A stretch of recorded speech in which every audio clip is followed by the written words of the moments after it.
रामनवमी में शोभा यात्रा निकाले जाएंगे। उत्तर प्रदेश में ईद और रामनवमी उसको लेकर क्या आपने कोई सख्त निर्देश दिए हैं कि हिंसा नहीं होनी चाहिए? देखिए, हम लोग समय समय पे प्रशासन के साथ बैठते हैं और पहले से ही इसके लिए एक एसओपी हम लोगों ने तैयार करके रखी हुई है। और उत्तर प्रदेश पहला राज्य है जिसने माननीय उच्चतम न्यायालय के ही निर्देशानुसार धर्मस्थलों के माइक को, जो उसके परिसर के बाहर आवाज़ आती थी, उसको कंट्रोल कर किया है या उसको उतारा है, कंट्रोल किया है इस संवाद के माध्यम से। आप मुझे बताइए कि उत्तर प्रदेश जैसे राज्य में अगर हम कर सकते हैं तो बंगाल में क्यों नहीं हो सकता? यहाँ पर होली पर भी मस्जिद के ऊपर नहीं, टार्पलिन चला गया था। देखिए, अब रंग खेल रहे हैं तो हो सकता गया, तो उससे कोई अस्तित्व खराब तो नहीं हुआ किसी का? आप मुझे बताइए। पहले तो कभी नहीं हुआ था। नहीं, ऐसा नहीं है। आप मुझे बताइए, मुहर्रम में जुलूस निकलते हैं, क्या उनका झंडे की छाया मंदिर के आसपास या किसी हिंदू घर के ऊपर नहीं पड़ती है क्या? क्या उससे हिंदू घर अपवित्र हो जाता है क्या? ये सख्त निर्देश हैं कि भाई जिसको रंग से परहेज है उस पर मत डालना, लेकिन फिर भी पड़ गया है और प्रशासन उसको साफ करके फिर से नगाई पुताई कर दे रहा है। ये कौन सी बात है? क्या रंग बिरंगे कपड़े पहनते नहीं? हिंदू से ज़्यादा रंग बिरंगे तो मुसलमान ही पहनता कपड़ा, तो फिर रंग से परहेज क्यों? यानी तो दोहरा आचरण है। तो क्या रंग बिरंगी कपड़े पहने, लेकिन अगर रंग पड़ जाए तो हाय तौबा मचाते हैं? ये नहीं हो सकता है। ये दोहरा आचरण क्यों मचाते हो जी? अरे गले मिलो। बहुत सारे मुसलमानों ने रंग में होली खेली है। शाहजहांपुर में तो नवाब साहब की पूरी झांकी निकलती, शोभा यात्रा ही निकलती वहां पे। तो हमने महाकुंभ के दौरान भी देखा था कि कई मुसलमान आए थे। तो क्या दिक्कत है? हाँ, अच्छी बात थी। अगर कोई अपने को भारतीय मानता है, कुंभ तो सभी भारतीयों का है और आना चाहिए कुंभ में। मैंने तो कहा था जो भारतीय बनकर के आएगा, श्रद्धा भाव के साथ आएगा, उसका स्वागत है। लेकिन अगर कोई किसी नकारात्मक मानसिकता के साथ आता है तो स्वीकार्य नहीं। जिनका जैसा आदर्श होगा तो वैसे ही उनका स्वयं का चरित्र भी होगा। यही तो हमारी संस्कृति भी कहती है, शिवो भूत्वा शिवम यजेत। ये वही ब्रीड है जो बाबर से लेकर के औरंगजेब तक और जिन्ना तक को महिमामंडन करते हैं। तो देश के प्रति इनके भाव क्या होंगे, भारत की विरासत के प्रति इनके भाव क्या होंगे, हम न्याय नहीं कर पा रहे हैं, अपने साथ भी, अपने समाज के साथ भी और अपने देश के साथ भी। योगी जी, आपने डबल इंजन सरकार का जिक्र किया। अखिलेश जी कहते हैं डबल इंजन क्या, अब तो इंजन एक दूसरे को नमस्ते तक नहीं करते। हाँ, देखिए, ये उनके संस्कार थे। हमारे यहाँ हम विरासत को सम्मान दे करके अपनी वर्तमान लीडरशिप को भी सम्मान करते हैं और अपने पूर्वजों के प्रति भी सम्मान का भाव रखते हैं।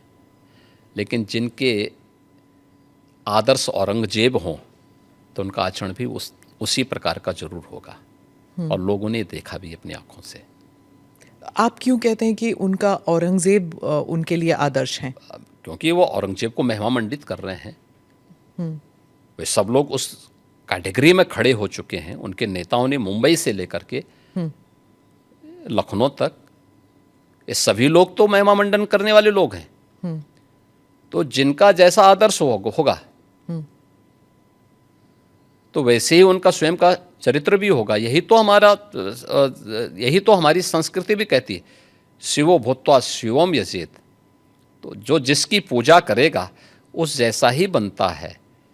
हम राम को आदर्श मानते हैं, कृष्ण को आदर्श मानते हैं, शिव को आदर्श मानते हैं, उनकी पूजा करते हैं, तो स्वाभाविक रूप से उनके अच्छे गुण भी हमारे अंदर उनकी कृपा से समाहित होते हैं। जो औरंगजेब को, बाबर को अपना आदर्श मानता होगा तो उन जैसे गुण भी उनके अंदर देखने को मिलेंगे और ये आचरण लोगों ने अपनी आंखों से देखा भी है और आगे भी देखेंगे। वो कहते हैं आपको हिस्ट्री के बारे में कुछ पता नहीं है। राणा संगा के बारे में उन्होंने कहा कि वो थे जिन्होंने बाबर को न्योता दिया था। आप जानते नहीं हैं अपने विरासत के बारे में। हिस्ट्री ये लोग जानते हैं। हिस्ट्री यही लोग जानते हैं जो जिन्ना को महिमामंडित करते हैं। हमें याद है, इसी उत्तर प्रदेश में हम लोग लौह पुरुष सरदार वल्लभ भाई पटेल की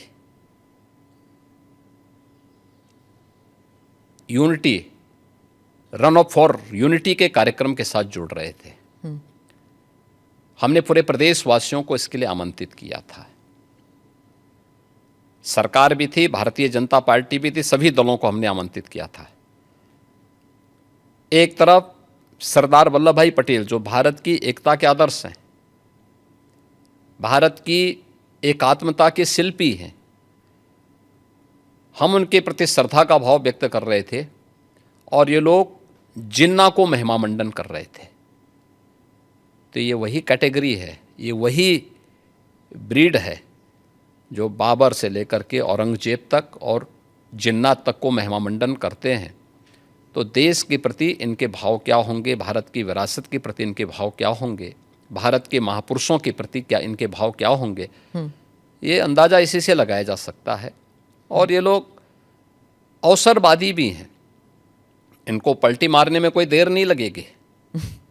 भाई आज कर रहे हैं तो कहीं वोट लेना होगा, तो उनके कुछ नेताओं ने बयान देने शुरू किए हैं कि अब जो लॉस हो रहा है और जो कटघरे में खड़े हुए हैं, ठीक है, तो उसके बारे में इन्होंने कहना शुरू कर दिया, नहीं साहब ये तो जो है उन्होंने गलत बोला है और ये तो राष्ट्रीय महापुरुष थे, राष्ट्र नायक थे। राणा सांगा के इतिहास को अगर इन्होंने पढ़ा होता, वो महान योद्धा जिसके शरीर के घाव इस बात को बताते थे कि इन्होंने भारत की धर्म और संस्कृति को बचाने के लिए उस समय किस प्रकार के पराक्रम का परिचय दिया था। ये महाराणा प्रताप, महाराणा सांगा, छत्रपति शिवाजी महाराज और गुरु गोविंद सिंह के बारे में ये लोग बताएंगे? इतिहास के बारे में लोग क्या जानते हैं?